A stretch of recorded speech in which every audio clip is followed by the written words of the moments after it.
This episode is dedicated to the memory of Rich Hall.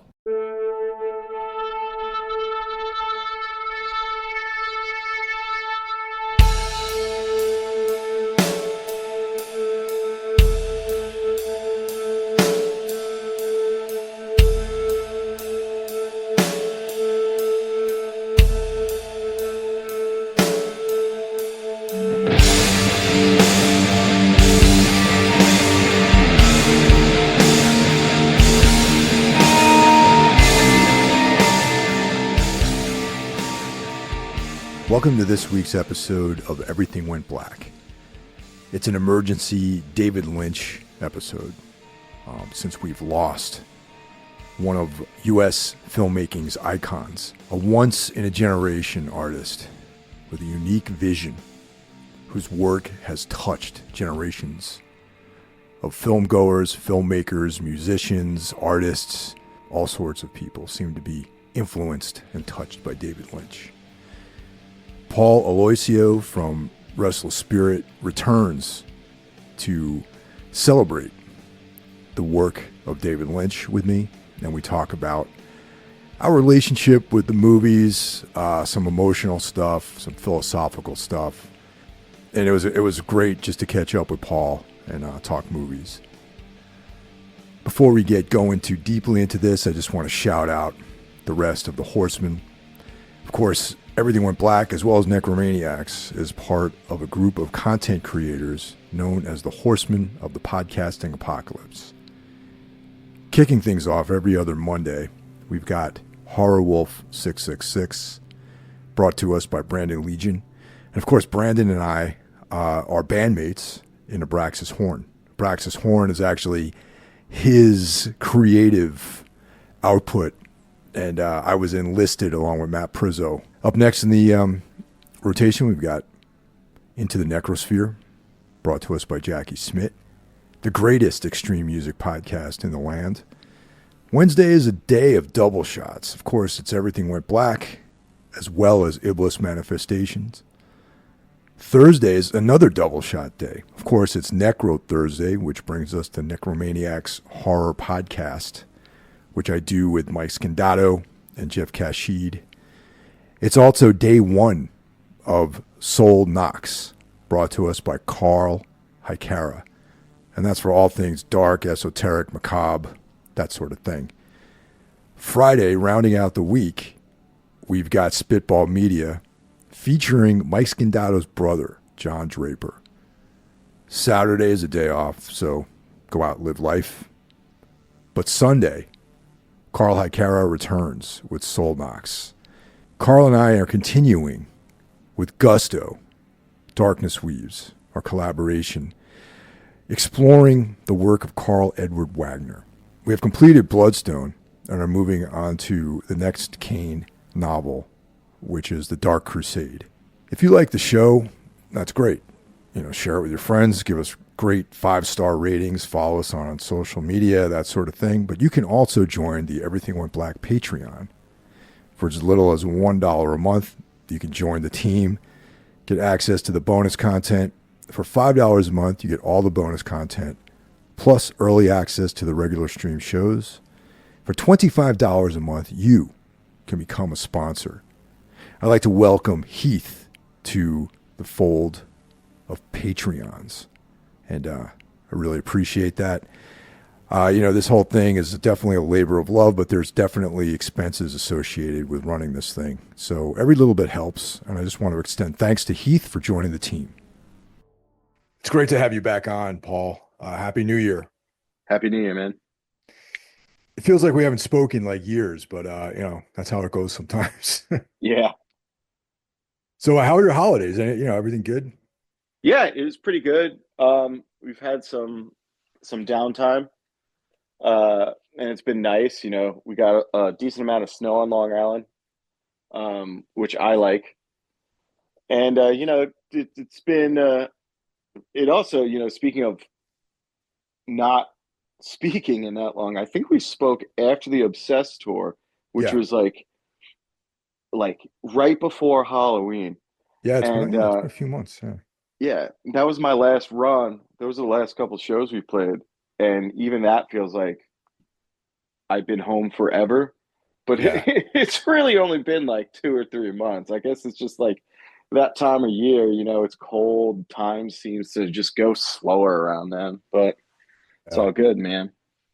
Yeah, dude, the whole month of December. This happens to me every year. Like I don't know, man. I hit this like hardcore like slump where like it takes every ounce of energy just to get my shit together and do what I got to do. And I've like, I kind of fall off from like training and I fall off from like, being my healthy lifestyle. You know what I mean? And Dude, you're telling me. I totally get that. But you know what? Like as I get older, I used to like really beat myself up about it. And anyway, I'm not that old. I'm no, you're only definitely not that old, yeah. dude. But it like in the difference between like when I was in my 20s, I would often in this time of year like get really like down, like fuck man, like I'm just like wasting away. And now I'm sort of, as you age, you start realizing the importance of just like rest Yeah. and just taking care of yourself.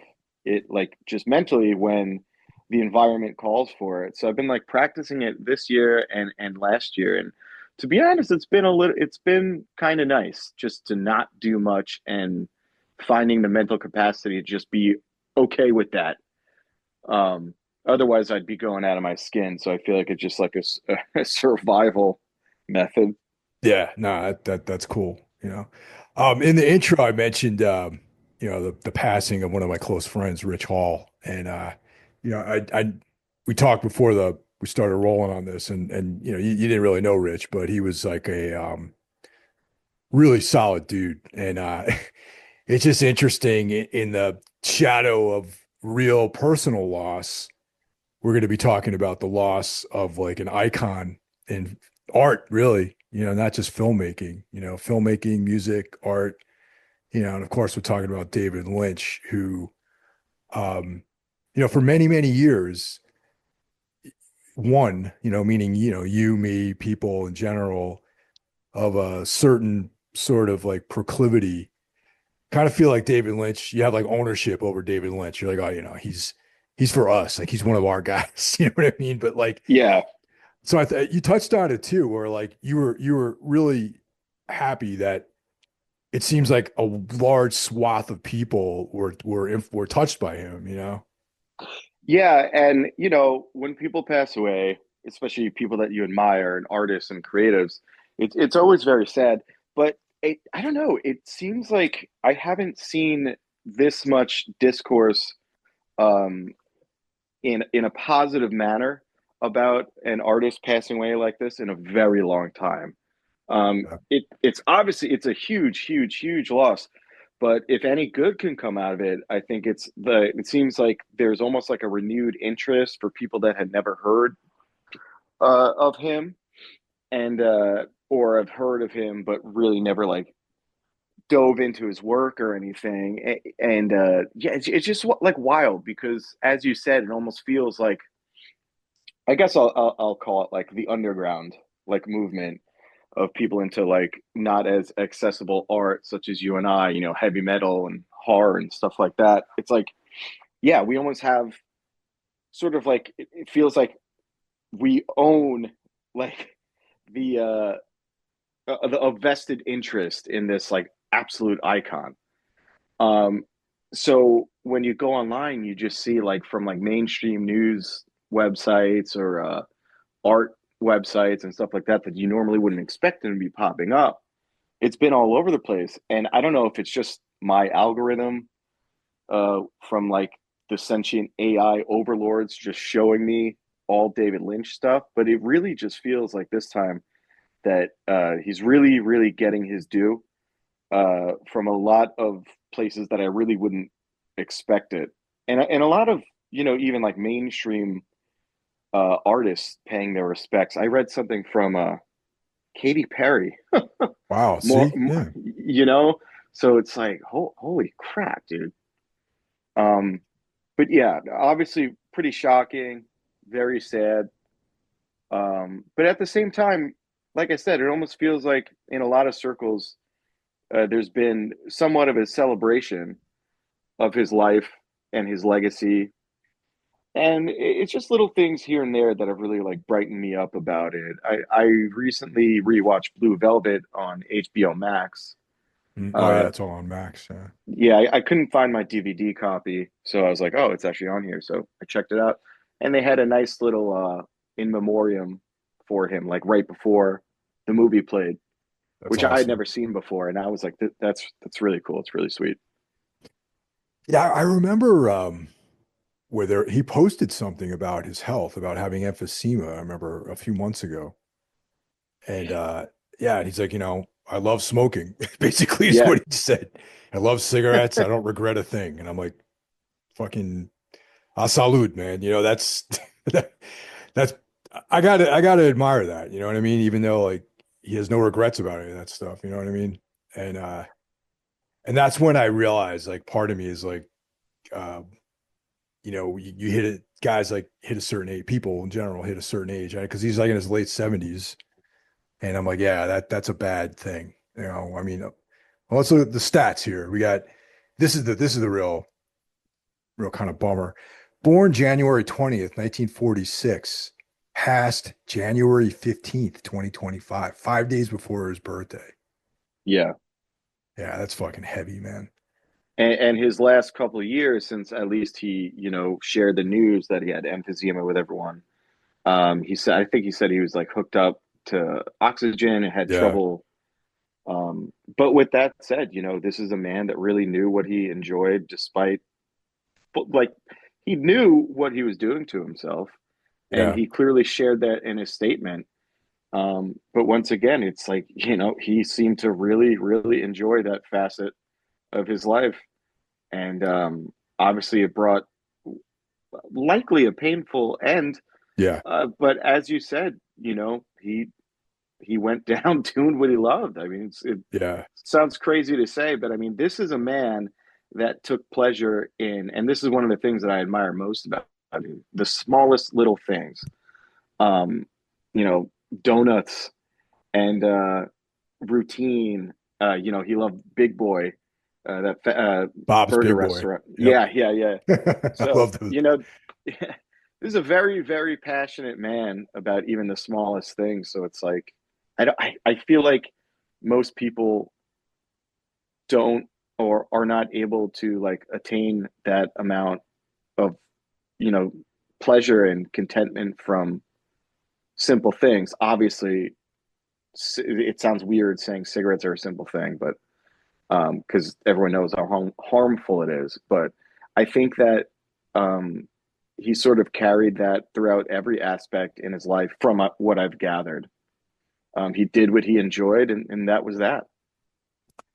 Yeah, man. It's my thing with him early on when I first started getting into him is his love of coffee, and Yeah, I'm a coffee lover. And that was like a recurring theme in Twin Peaks, yeah, with Cooper and black coffee. And yeah, it just for me, it just was such a just a right on thing. Everything about it, just like, the kind of uptightness of Dale Cooper. And that character is like an archetype in a lot of his films. Like there's always this kind of like smartly dressed, dark-haired guy with like a slick haircut who's, a little uptight, a little rigid, like Jeffrey in Blue Velvet was kind of like that too.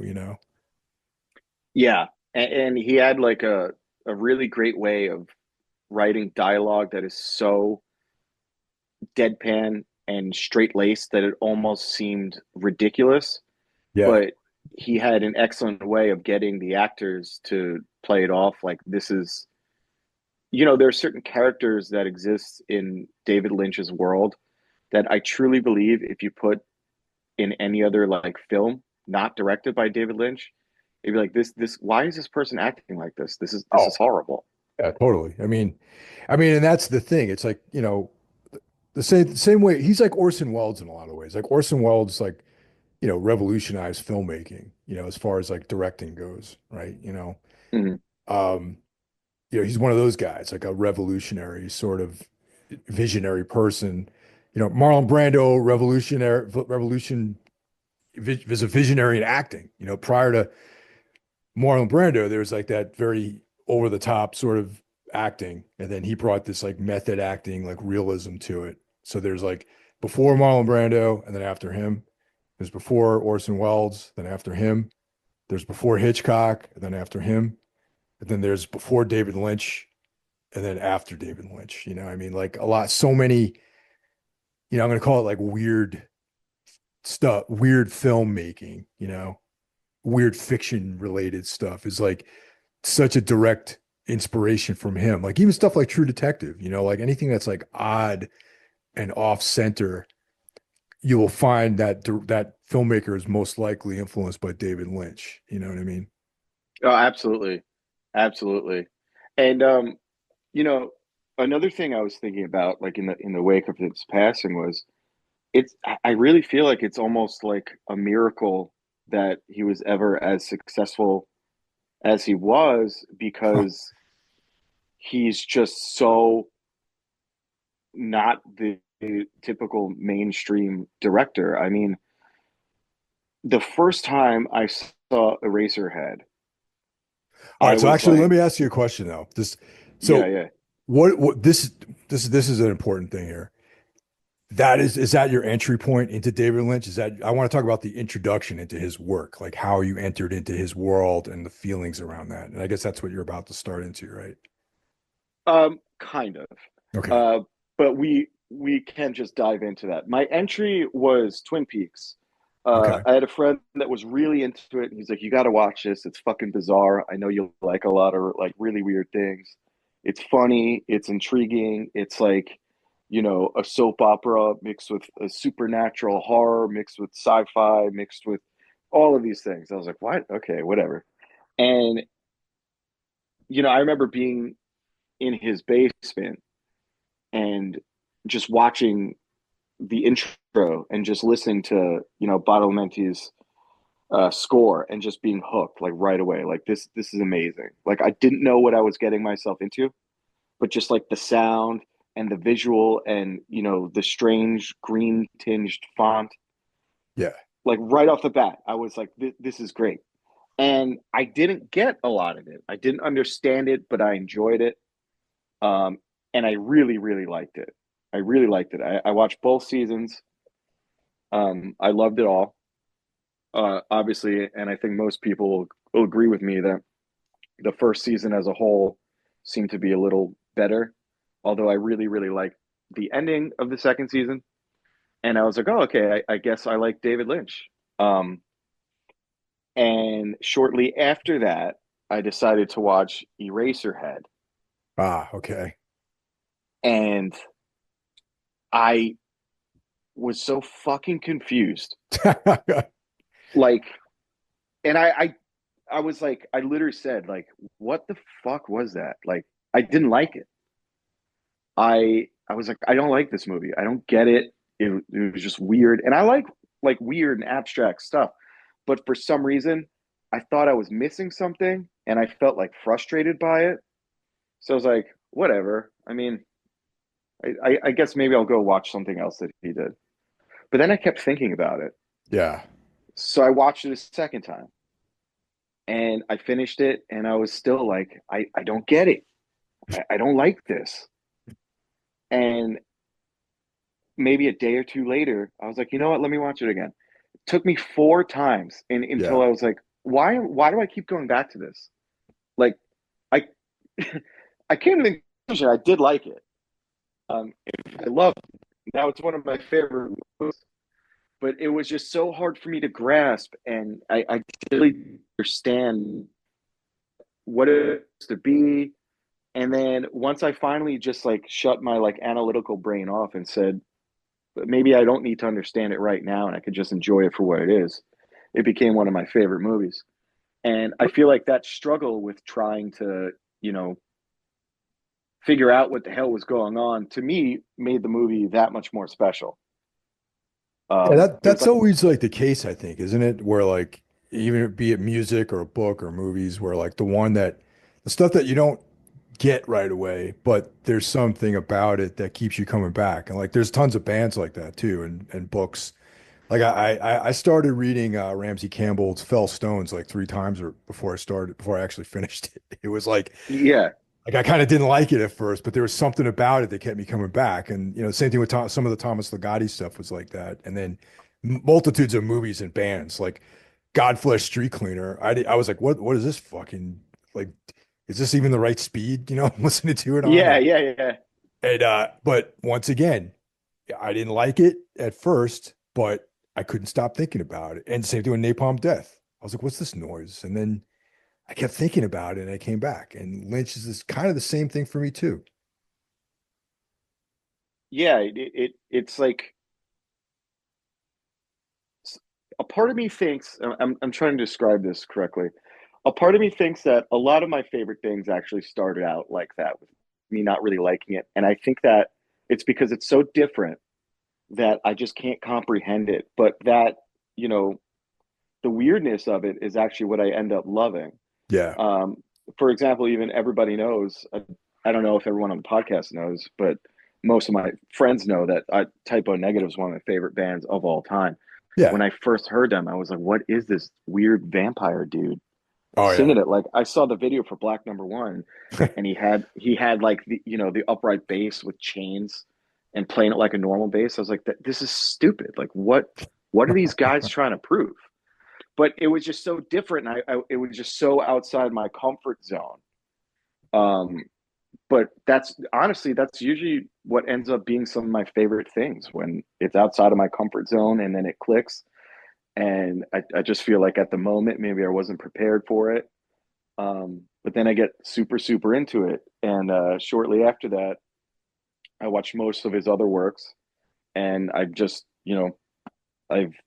been a huge fan ever since. But what was your introduction to him?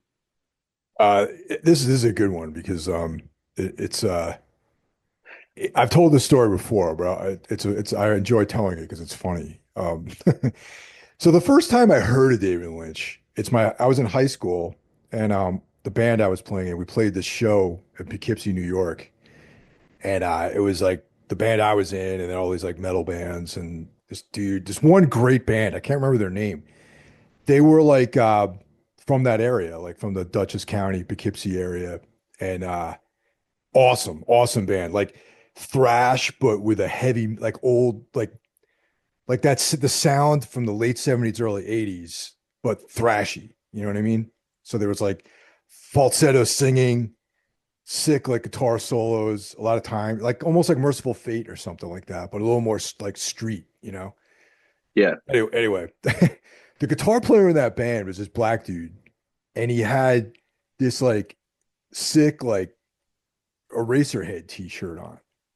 And I thought it was like the coolest thing in the world that this black dude is shredding guitar wearing an Eraserhead t-shirt.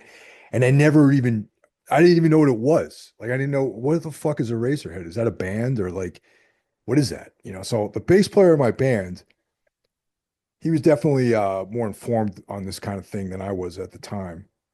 And and he's like, "Oh, it's a movie. Let's watch it. Let's rent it one day." Because like he and I like we used to hang out, watch Psycho and movies, and rent Faces of Death and stuff like that. So he we did watch that, and it's the same deal, dude. I fucking was like, I didn't want to say I didn't like it, you know what I mean? Because I was like, Yeah, oh yeah, yeah, I'm like supposed to like this, because like we also like The Begotten, and stuff like that, and I'm like. Yeah, I'm supposed to be into this, this kind of thing. So, yeah, all right, cool. But in deep down, I was like, didn't had no idea what I'd just seen. I kind of put it on the shelf for a while.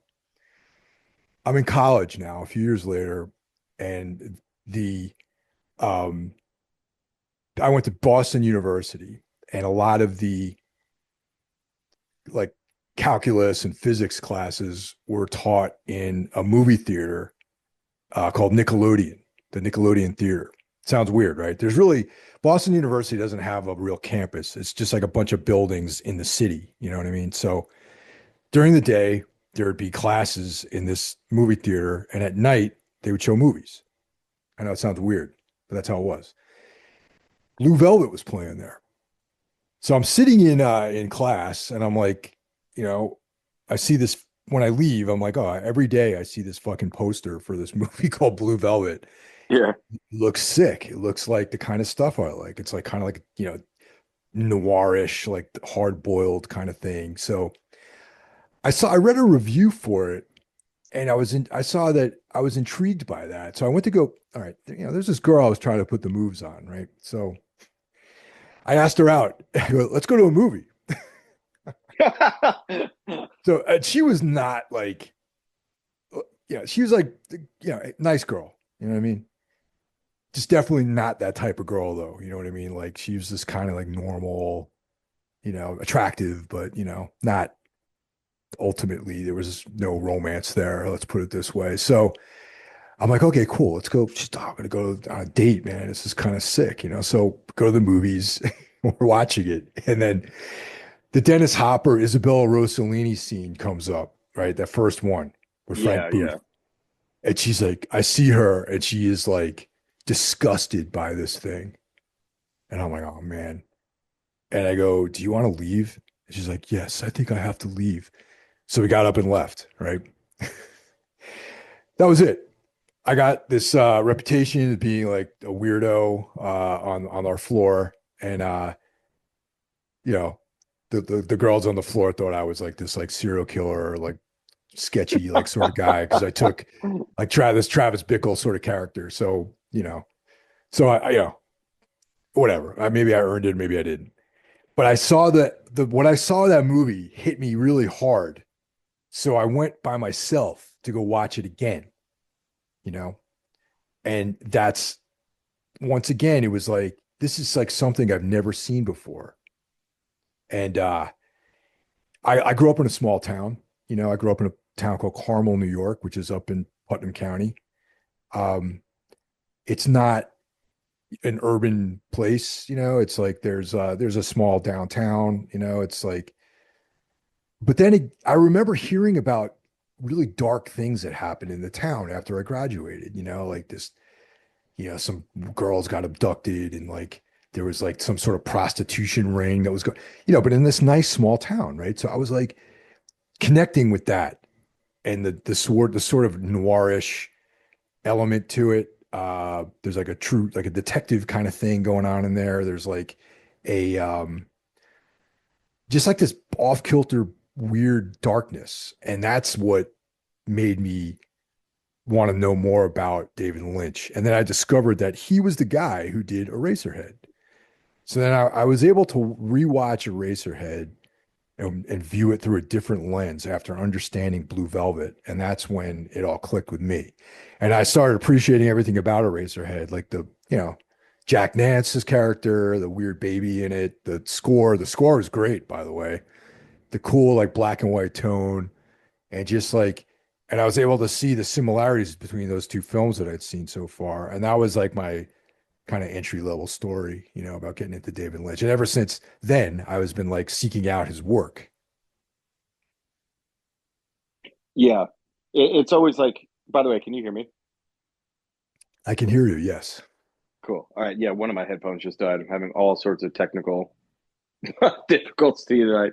Um, yeah. I mean, I feel like that's another thing that a lot of people that really grow to love David Lynch have in common. It's like you remember what you were doing when you first experienced his films and how you got into them. And Yeah.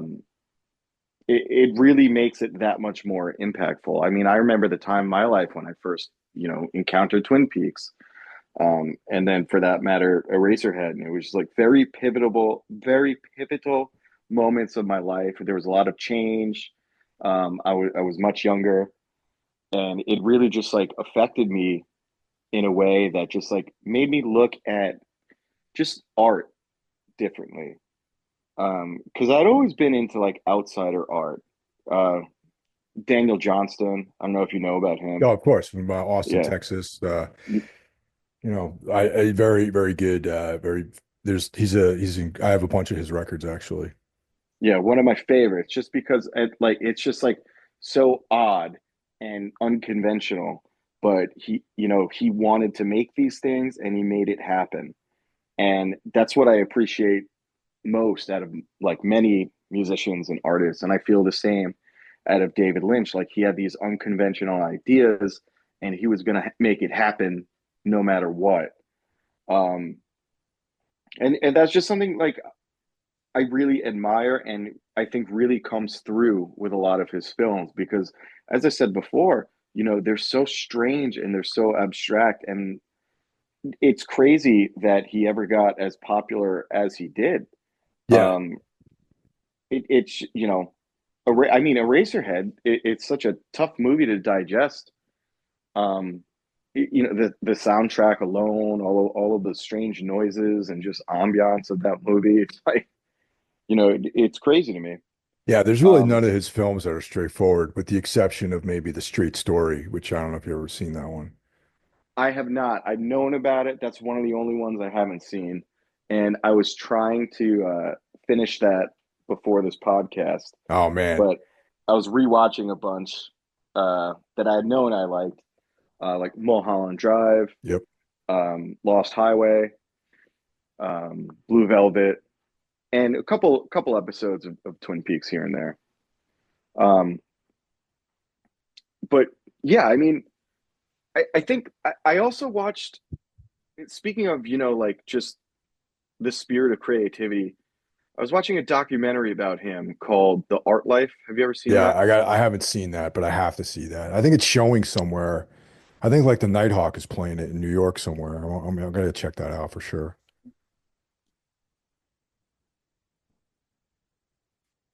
So there's a scene in that where he says, when he was younger, his mom like wouldn't let him have coloring books or anything like that. Um, and he was like very inclined to doing art and things like that. And he said it wasn't the same for his siblings. Like they were allowed to have coloring books and stuff like that.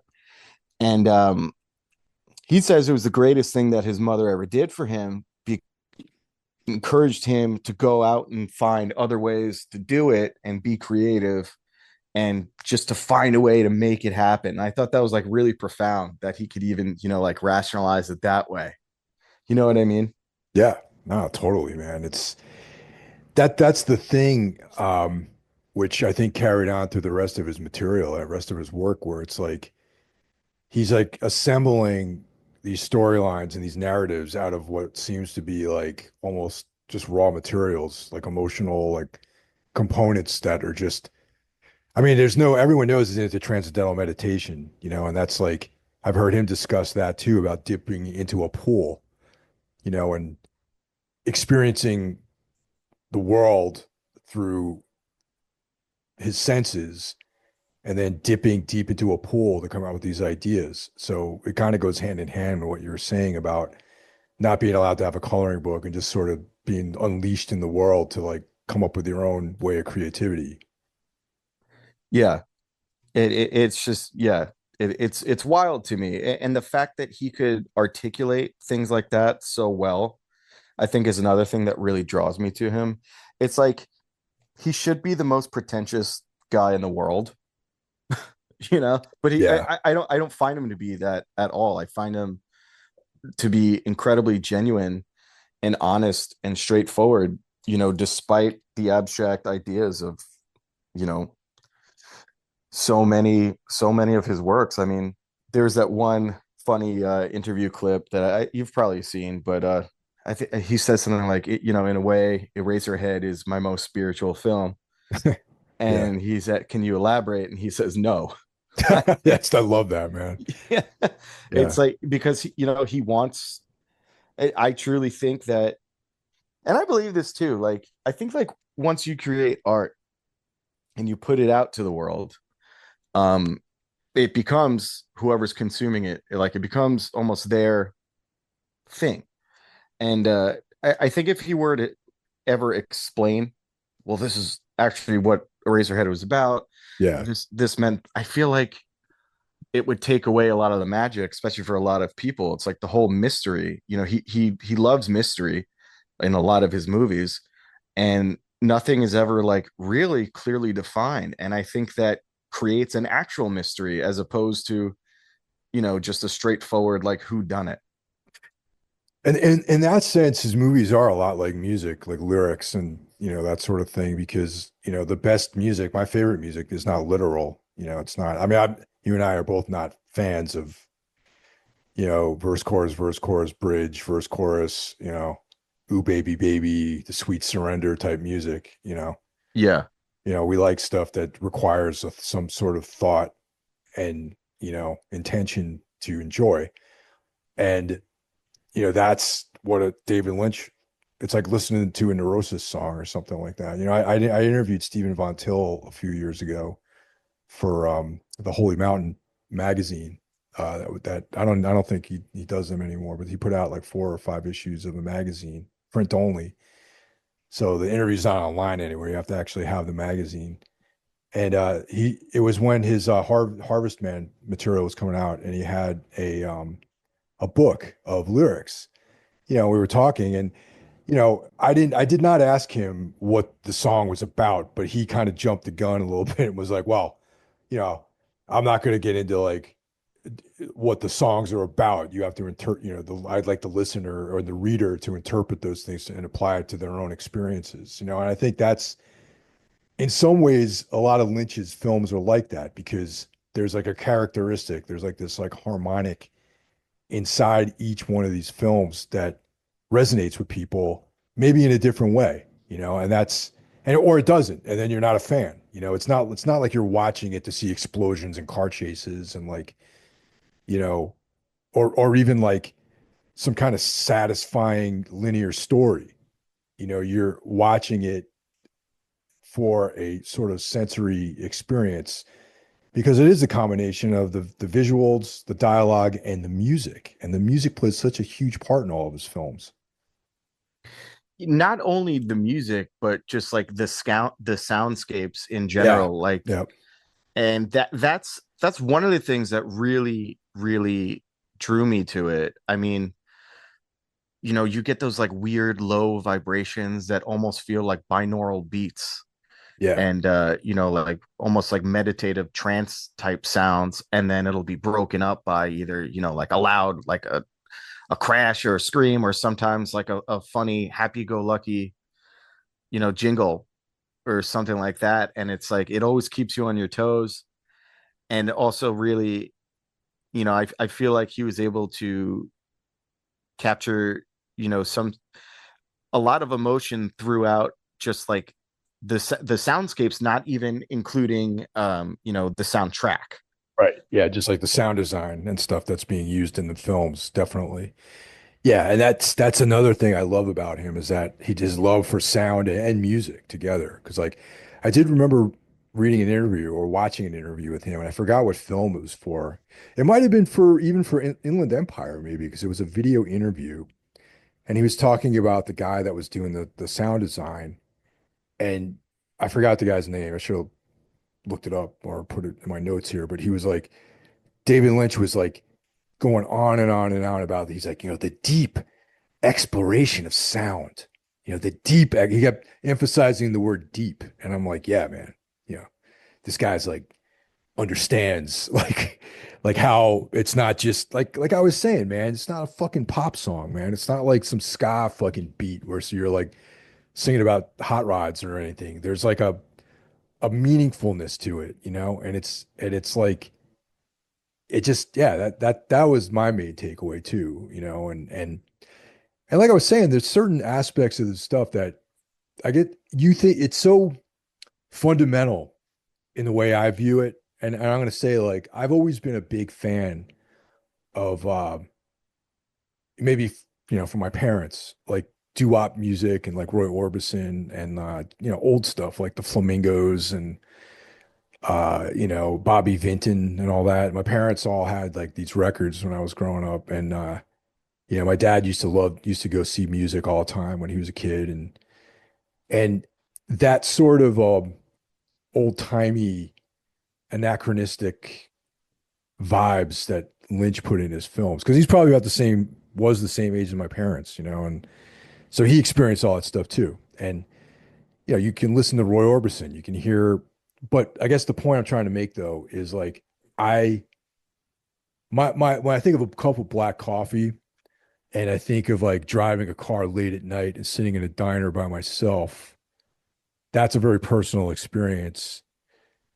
And that's a personal experience for a multitude of different people, but it means something different for everyone. So in a lot of ways, Lynch puts these like universal um, elements in his films, like a black cup of black coffee, blueberry pie, diner, moonlight drives, darkness, like this sort of thing, nighttime. It's very universal, but it's also very specific for each person that experiences it, and that's why I think it's so drawn to his films. I don't know if that makes any sense. That's just something that I feel. No, it does. That was actually incredibly poignant, and I don't think I could have said it any better. Um, I agree though. Also, especially about in terms of like music and the old like 50s and Yeah, stuff like that. Hearing Roy Orbison and stuff like that, and I think that a lot of his movies, I think what really helps is that kind of stuff is very nostalgic for a lot of yeah, people. oh Even yeah, like obviously, I wasn't around in the 50s and stuff, and you know Roy Orbison and stuff like that, but it still gives me like really happy memories of like being a kid and being yeah, around my grandpa at like family barbecues and stuff like that. And I think he used it in a way to like add a little bit of lightheartedness and to really get you, the viewer, to believe that what you're watching is real. And if he could just like tug at your emotions and really just like wrap you in, he could show you some more of like the darkness that we may not be as willing to look at within ourselves. Um, and I just really think he's like the master at getting you to, think about a lot of these darker aspects and stranger aspects of the human experience. And he's able to do that in a way that, if you watch Martyrs, oh yeah, man, that's just bleak and yeah. brutal, and there's nothing really to draw you in there except like a fascination with seeing like, well, like let's watch this like crazy fucking dark experience. I think that I mean transcendental meditation was such a big part of his life and creativity, and I think with that he seemed to be very in touch with his emotions and understanding of human emotion as a whole. um, and therefore I think he was able to access the fact that you know as humans it's everything isn't as black and white as people like to think life is. There are many different facets to all of us and to life in general, and I really think that like whole push and pull dynamic that he has in so many of his works is really unique. And I don't think I'm saying anything that's really like, oh, I never thought of that before, which is an even bigger testament to how he is as an artist. I think it's like most people can identify that with that. Like most people that have seen his works can absolutely identify with that, and that's what I believe made him probably so popular with so many. And despite the odds, made him as successful as he was with his work. Still baffles me that he was successful at all, but I'm glad that he was. I'm glad that he was able to continue to make films, and music too. But one of the things that came to me recently, just with his passing, I think I started thinking about this, and how his timeline's over, man. Like there's no more David Lynch films unless there's something that's unreleased, And I think about this a lot, and I mean, I think about all this morbid shit all the time anyway, as far as like, like nihilism and pessimistic philosophy and just darkness and the abyss and all these things. And you would there that is all present. And this is the real sort of irony, like in the true sense, irony, where like Lynch's films are there's a lightheartedness to it, but then the lighthearted part, there's still like that dark endless abyss of emptiness underneath everything, just that true darkness, like that, you know, pitch black pessimism without wallowing in that.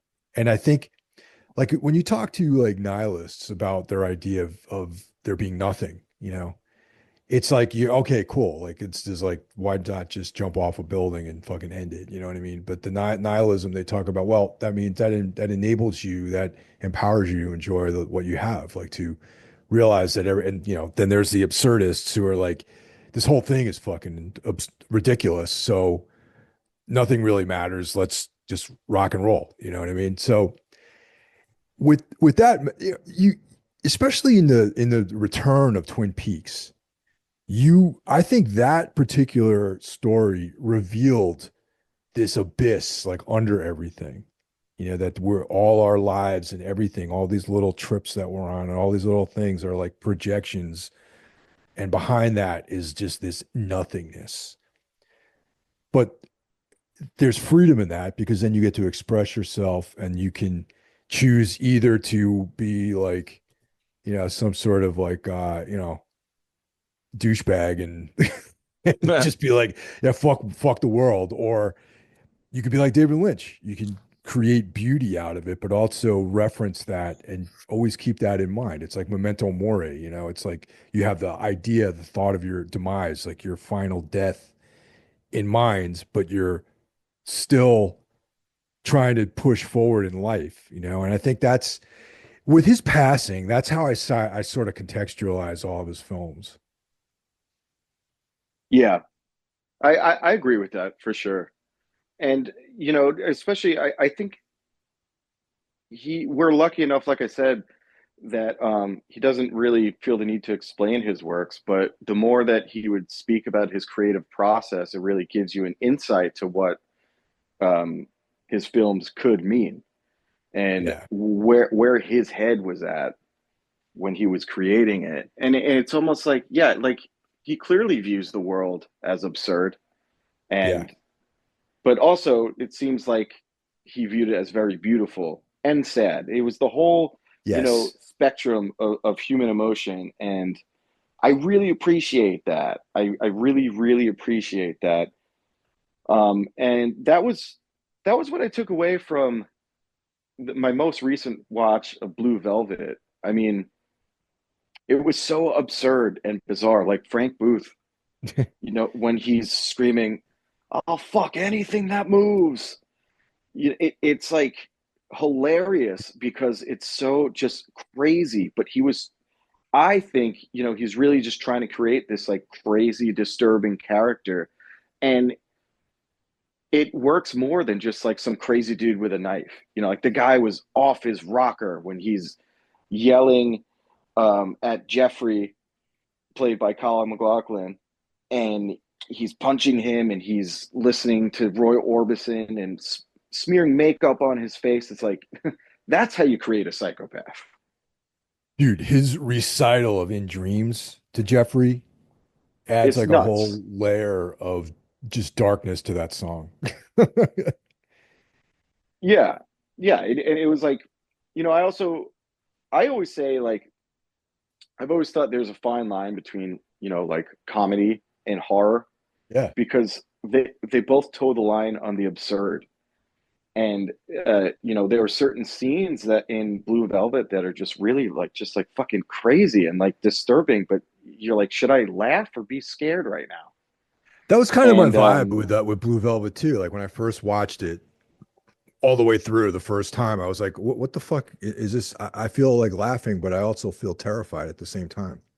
yeah, and I think that's something that actually, like on the other end of the spectrum, talking about like the Terrifier movies and Damien Leone, um, how it's just so absurd and so over the top that you almost find yourself like laughing at some of it. It's like, why am I laughing at this?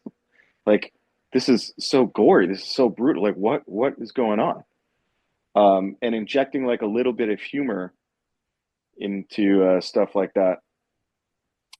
But, you know, I also I think that a movie like Blue Velvet really does a good job of just sort of showing, I don't know, like that's one movie where like you don't really know, like not I guess most of the things were explained in that, but the difference is in that movie and a lot of other disturbing movies of that ilk is that it feels like everything's going to be okay in the end.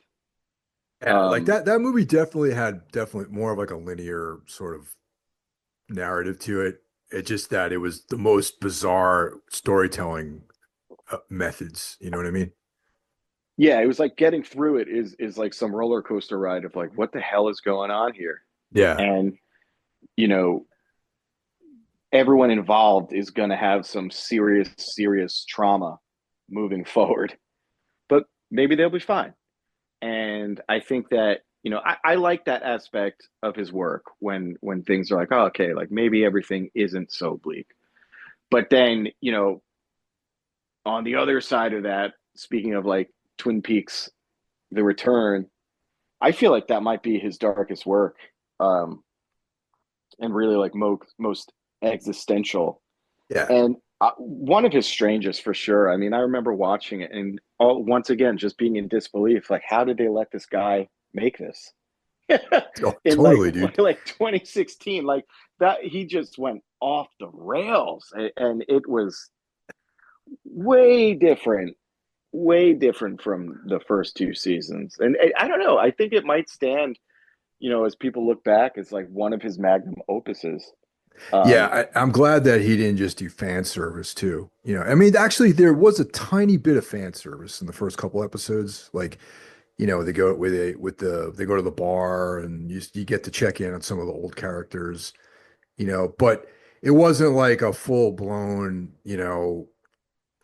money grab to like make everyone happy. Obviously, did not have the audience in mind. He just did his own thing with the characters, and Cooper is like you're like, where's Cooper, man? yeah. Like I want Dale Cooper, but it's like Dale Cooper is like by far one of my favorite characters of all time. But and then he holds out but he gives them to you towards the end and it's like, okay, cool, Coop is back. Great. Yeah. But then he's not. Then he's like Yeah, stuck I in was this about to like say, endless yeah. loop at the end. And you're like, he disappears into like eternity, and I'm like, fuck, he's gone again. Well, it's one of those things, I feel like David Lynch, he would just like pull you in, get you hooked, and then just, I don't want to say fuck with you, but he would just take you on like a ride of his strange self-expression, and you could take from that whatever you want. He doesn't seem concerned by your interpretation of it. And I really dug the music at the end, like the performances. I was like, this is like the most preposterous thing I've seen, but I started looking forward to it every week. Yeah, I mean, it, I don't know what I was expecting when it came back, but I could tell you this much. Even someone that's was pretty well versed in David Lynch, I wasn't expecting that. No, no, not at all. Like, I remember the first episode. I don't know why the hell did we stay up so late to watch it? There was some reason why I watched that in the middle of the night. I don't remember like why. I think it was it on like was that the days of like HBO Go or something like that? I don't even remember. But like for whatever reason I stayed up super late to watch it. And and that the first episode had the Chromatics in it, that song Shadow. And I was like, oh man, this is the greatest thing in the world. And it makes perfect sense that this is happening. Yeah, yeah, it was totally just wild. It was absolutely wild. And I remember reading some reviews when it first came out, because that's when I was doing a lot of also writing at the time. As you know, I used to do that, and sometimes, you know, I always have my own opinions, and I really tried not to let them be influenced by others. But I was just curious if I was feeling the same as other people, and a lot of these you know outlets were just like, "What the fuck is this?" Blah blah blah blah blah. And I remember thinking, like, man, like I don't know what it is either, but I couldn't imagine being upset about it Yeah, because no, it was, I thought it was great, and yeah, I want to watch all three like in one block, and just sort of enjoy the whole ride through all three seasons rather. yeah, with So, Fire Walk with Me. oh yeah, oh man, that I love that movie. I think that's great. So, and I guess the outlier, which I was curious about, um, because it's become kind of um, a talking point for a lot of people, especially when the new ones came out. What do you think about his Dune movie? I don't like it. It's like I I would be lying if I say that I liked it, and I really don't. But he gave it a shot, and it's like good for him. He got to make like a major film, man. Stings in it, you know what I mean?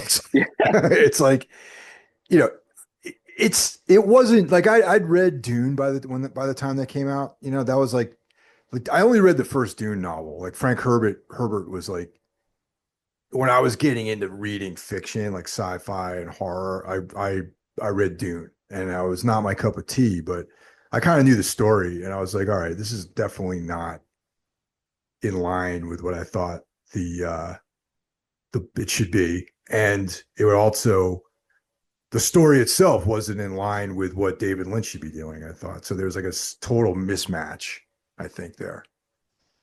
yeah, it was totally bizarre that he ever did it in the first place, but at least we got Patrick Stewart holding a pug in battle, which is pretty great. Yeah, Um, there's like the Jodorowsky is always there was like that was a plan was to have him do Dune, and yeah, that would have been fucking incredible. That would have been great. I mean that's the greatest movie never made, man. That would have been awesome if he had a stab at doing like the Dune series or a series of films or something like that. I think that'd have been excellent. yeah. I saw like some concept sketches from his version of it, and it's definitely a shame that we never got it. Yeah, I think Um, Mobius did that, did the concept sketches, yeah, you I know? think you're Yeah. right. Yeah. Yeah, it's fucking we're deprived of that. I mean, that would have been awesome. If you had to choose a favorite of his works, could you, first All of right, all? I thought about this a lot actually. It's it's not one, it's two. I have two favorites, and I can't it's Blue Velvet and Lost Highway. Okay. Yeah, I Yeah. can't, in a close third, Blue Velvet probably first and Lost Highway like just a little bit below it. And then just a little bit below Lost Highway is Mulholland Drive. Mulholland Drive is so good. I would probably, and you know what? Actually, I'm totally not surprised that you said Lost Highway because I feel like it's one of his darker movies. Yeah, Um, you know. totally in line with Mike Hill. And It has one of my all-time favorite scenes in any of his films in it is the scene when Patricia Arquette is the blonde and she gets out of the car in the auto mechanic shop, and Balthazar Getty is watching her in slow motion, and there's the Lou Reed cover of This Magic Moment. yeah, And I'm like, it fucking to this day I get chills watching that scene. So fucking good. I love it. yeah, I love that movie too. I She like definitely, flips her hair, and it's just so good, man. I think I would have to choose just Twin Peaks as a whole, and second, like, would be Mulholland Drive. Yeah, yeah. The Mulholland Drive is such a great film too. And yeah, and I don't think that's like very unique either. I think many people regard Mulholland Drive as like one of the all-time greats. And that's a movie that just in the last couple of years I figured out what it was about too. Yeah. It took me like, I don't know, 10, 15 viewings to now I know what Yeah. it's about. This is the story. Wow. Okay. Now it makes sense to me. I So it's funny too because I feel like any interpretation of most of his movies are valid as well because they're so open-ended. yeah. So it's like you and I could have completely different um interpretations of any of his works, and it if we were both to go up to him and speak to him and say, I think this is what this movie is about, and if you were to say what you thought it was about, I don't think he'd tell either of us we were right or wrong. It's like, okay, that's cool. And like that's where his movies are similar to music and what I think. You know what I mean? It's like it's a similarity between his films and listening to music, like listening to lyrics and stuff like that. It's like you can listen to a song and have a, oh, this is what the song means to me. This is how I interpret the lyrics. You know what I mean? And I think that makes a lot of sense because Lynch loves music, and it's like, yeah, I can see his approach maybe being in line with that because he's a music guy. Like everyone that's ever worked with him, like actually Rollins, uh, Rollins had a podcast for a while that he had a few episodes, and of course I listened to all of them, and he talked about working with David Lynch. And he's like, yeah, Lynch is a music guy. We used to talk about music all the time. I'd go back to my apartment and I'd like burn DVDRs of stuff that I liked, and I give it to him every day, and he'd listen to it, tell me about it, what he thought of it the next day on the shoot, and I was just like, what a fucking cool guy. Yeah. Do Yeah. you are you into any of his music at all? You ever checked any of his music out? I a while ago I listened to, what is it, Crazy Clown Time? Yeah, that's one of his. He has like two full lengths that he did by himself. Yeah, that's one of Yeah. them. It was interesting. I'll give you that. I don't think it was for me, but it was interesting. Um, but besides that, not really. No. The thing, like, there's a other full length called "The Big Dream," which is okay, but the stuff I really like is Sacred Bones put out a bunch of like collaborations he did with different artists, like different musicians, and those I think are a little bit better. Um, the one that really gets me is it's The Flame of Love. It's it's featuring Jack Cruz. It's like, oh, actually, kind of connected to that. There's that short that came out in 2017 called "What Did Jack Do?" Did you see that? With the monkey? Yeah. Okay. The musical interlude in that, "True Love's Flame." That's "True Love's Flame" by David Lynch, featuring Jack Cruz, and Jack Cruz is supposed to be the monkey, right? I don't think I ever realized that. Yeah. That song, I love that song. I think that it's a single. There's like two tracks on it, a couple tracks on it. It's great. Not everyone's cup of tea. I get it. I'll tag that on the end of this episode for people to listen to. Definitely not everyone's cup of tea, but it's so there's like this like genuine feel to it, and the lyrics are, maybe I'm being duped by all this stuff, but it's like the lyrics are like so simple, but they're so like touching. You know what I mean? I don't know. I'm a fucking, you know me, man. Like I'm a romantic sort of guy. Like I fall for that shit. No, But I think a lot of that really like is apparent in a lot of his work. I mean, yeah, he clearly has, once again, this, you know, a genuine appreciation for all of the facets of human emotion. So it totally makes sense. yeah, so that's I recommend checking it out. Like I don't have anything on physical copies actually, which I'm kind of bummed actually because I feel like now that he's passed, the stuff's going to get really hard to find and expensive. So I slept on getting the Sacred Bones physical copies of any of these things. You know, I have scores to some of his films. That actually I just have there's a reissue of the Blue Velvet score, which soundtrack, which it's going to be showing up any day now. I ordered that a while ago. Um, but yeah, it's like his original music. I think is pretty interesting. Yeah, I'll have to give it like a deeper dive because I listened to it and I was like, oh, this is pretty cool. But for whatever reason, it just didn't like capture me the same way that his movies and his shorts did. But Yeah.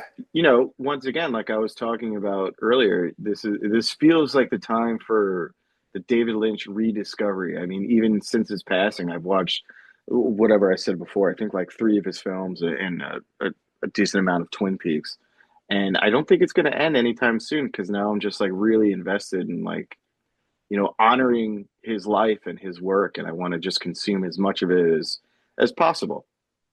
Yeah, I have a lot of that stuff, like the Criterion editions, which are pretty awesome. That's always the way to go if you want to get physical copies of it, and yeah, dude, it's you can't go wrong, and like I um I really hope his career, like his filmography continues to appeal to people, because it's so rich and layered and deep, and I hope future generations of people can find meaning in his work. I'm sure it will. I'm sure it will. Like, it feels very timeless to me, and once again, it's a miracle that it ever got as popular as it did, and there's clearly a reason for that. I mean, when people talk about things being Lynchian, it's like some of the greatest minds ever. Like you get Orwellian, you get Yeah, Lovecraftian. So I don't think that his legacy is going to be forgotten about anytime soon. that's awesome. So, anything going on with the band? Just to abruptly change the direction here, since I have you on the line here. Yeah, we're announcing a tour with X Order. Oh, cool. Um, yeah, like it was supposed to be today. I don't know what happened. Oh no. Um, no, like some of the shows got announced. I think I don't know, sometimes with the industry things just get a little bit delayed. But I'm sure it'll be announced by the time this podcast is out because I think it's going to be announced tomorrow now. Cool. And if it's still not announced by the time this comes out, then spoiler. But and, we're working on some stuff for the West Coast. That should be announced pretty soon, and that's going to be really cool because I'm really dying to go up to see the Pacific Northwest, especially due to my recent rewatching of Twin Peaks. I'd Oh really yeah. like to see it again. So Did you ever check out, like, the Double R Diner and all that, and like the waterfall or any of those sites when you're up there?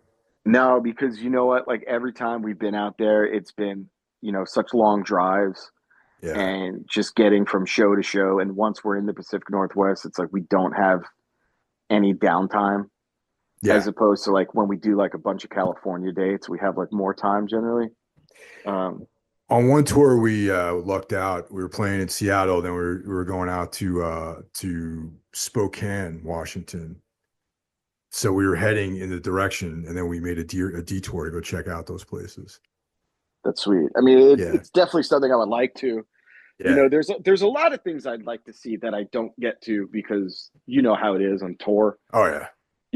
There's so many times like, oh, dude, we're in this area. It'd be fucking awesome to go see this from this movie or that, and it's like, well, we can't. So, but it'd be awesome. Like one day I'd really like to just take some time to go out to the Pacific Northwest and see all that cool stuff. I think like wherever the Goonies was filmed too. I'd really want to see that.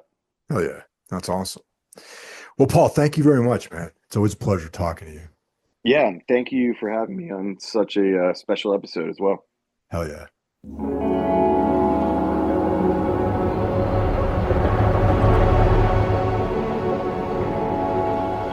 True love's flame burns so bright. It's love's delight. Oh,